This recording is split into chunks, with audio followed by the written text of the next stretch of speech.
Joining me now to discuss the environmental impact of what's going on in the Gulf, Bob Deans with the National Natural Resources Defense Council. Thank you, Bob. Let's talk about what we know so far. Top Kill may be working. We won't know anything definitive, 12 to 18 more hours. But so far, it seems to have slowed the actual flow of oil. And it's a temporary fix if it even does work. And they're also using junk shot, we're told. Right now, how do you assess where we stand today?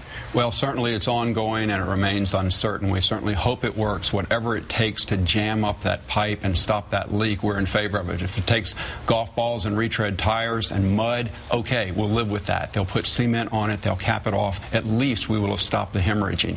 We'll still be dealing with something like 18 to 30 million gallons of crude oil in some of the richest, most fertile waters we have, as well as those fragile estuaries, the nurseries for our fish and shellfish. During breeding season, in fact. Absolutely. It could not have happened at a worse time.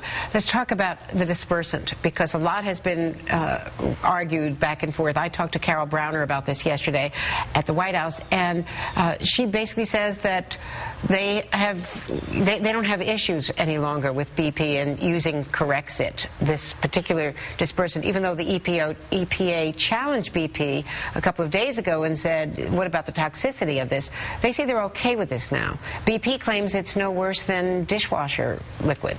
Well, it's certainly not dishwasher liquid. It is a very heavy industrial chemical. It is highly toxic, but let's remember we've put maybe 1 million gallons of this chemical dispersant in the ocean. We have maybe 20 million gallons of oil, and oil is far more toxic. But the thing to remember about this dispersant is, you know, I changed the oil in my car a couple of months ago. I went in and I washed my hands with Gojo, and I looked and my hands were nice and clean. Then my wife came in and said, now you've ruined my sink. You don't get rid of the oil, you just move it around a little bit. And so this dispersant has put the oil over a wide area of ocean, but it's still coming in, it's still toxic, it's still killing fish, birds, other wildlife.